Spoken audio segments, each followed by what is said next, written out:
won't say routinely, but rescue operations for us is not uncommon. We have a semi-plan in place.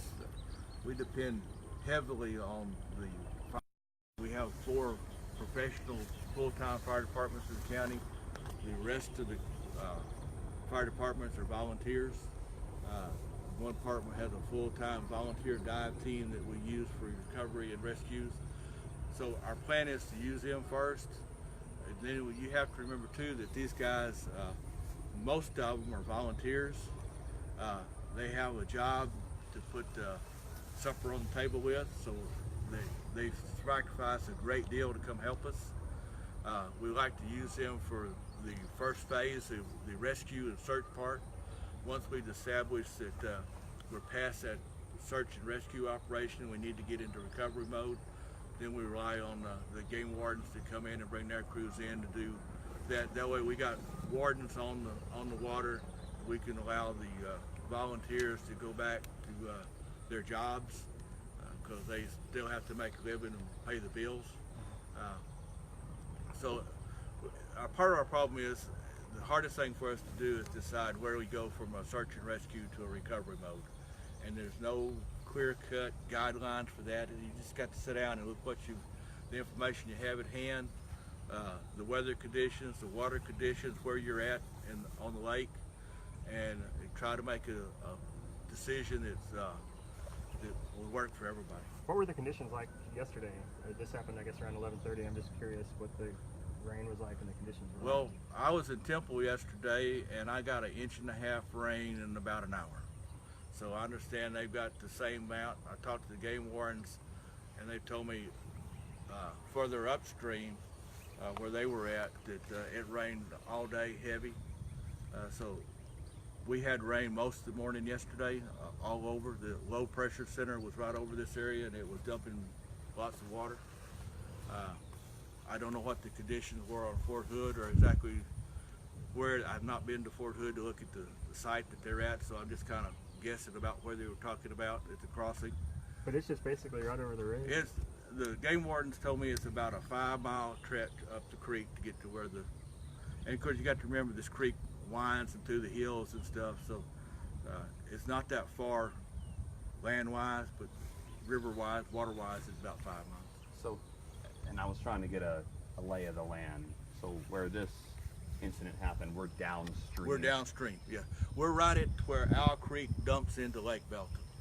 And this event happened on post, probably about, like the game wardens told me, and the park ranger said, about 5 miles from this location, upriver or up creek. So after 24 hours, do you think it's going from rescue to recovery, or? I can't tell you what their operation is up there. We've had no sheriff's office assets right now. The state has, the governor I've heard on the news has offered all the assets the state has. The game wardens are here today. They were here yesterday. They're coordinating some efforts with Fort Hood to see what they need to do, but and they put in here because this is a good place for them to put in, and I understand also they put in at another location with a bigger boat. So, and their problem is how far you get upstream before you run into navigation problems. So is it a coordinated search right now? Oh, there's a coordinated search. Yesterday we had multi-agencies on our side and on Fort Hood side. I understand that Fort Hood, there's still multi-agencies there. So, like I say, it's the toughest decision to make is when you go from a search and rescue to recovery. And you just got to sit down and look at all the facts and make a decision, because the main thing that we want to do is not put our rescue operation or our rescue people in a position where now we've got to stop and try to rescue them. It's dangerous enough to put them out there when the water is running extremely fast and it's rough, and then put them out there when there's the expectation of low of making a desired result is there. You just got to sit down and weigh that. And that's the toughest decision is to make for all of us. But just with so much water out there, it's hard to find somebody and well, a needle in a haystack, so to speak. Typical drowning operations that we've had over the years is we've been to places where you know where people went down and you made immediate recovery. We've been to drownings and events where we've known where they went down, and we've been days trying to find them. It depends on where they went down, what the debris is in the water, the circumstances around the water, how much, and a lot depends on debris. You know, we've made recoveries where the brush and stuff is rolled over and released a body, but it's just one of those deals that you don't know. And as the highest the water is and the water moving, what we thought was here yesterday is not here today. So we just got to, you know, play with it and see.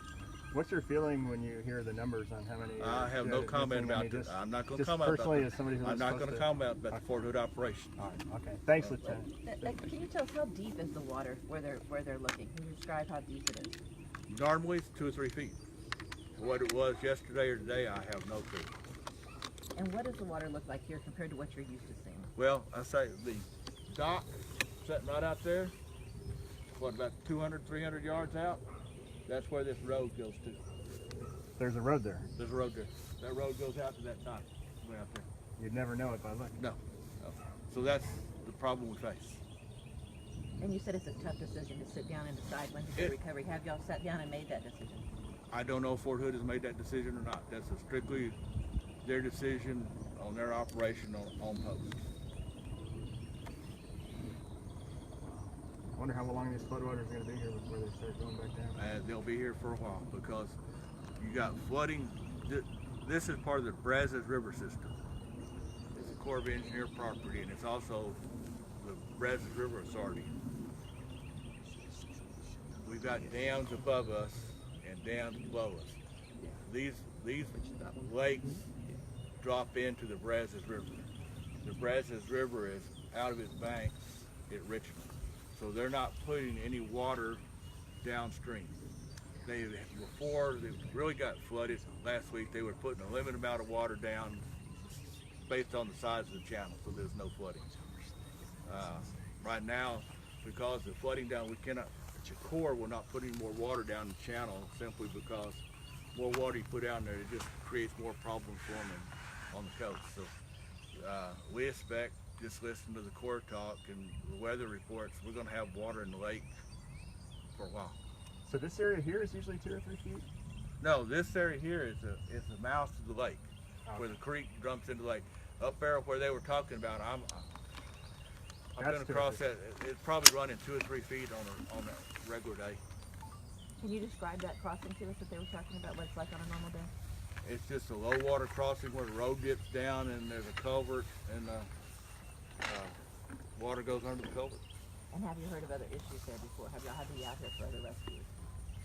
For that? For that, no, I don't remember any patients ourselves. And that's on Fort Hood, right? And it's on Fort Hood.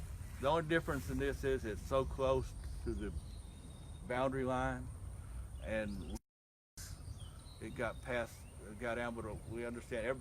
Right now, Fort Hood is handling everything. Their command and control is working. All the assets are there at their site. There's nothing off post. The only thing we're here for today is the game wardens have used this as a launching point to go up to where the site's at. And can you tell us the names of the water again that you said? The creek behind us is Owl Creek, just like the owl, O-W-L. And then it drops into right here. You're at the mouth of the lake belt.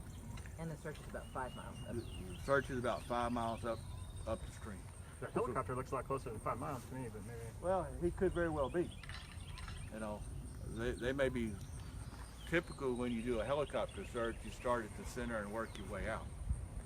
And so he may be working the center line and then work his way out.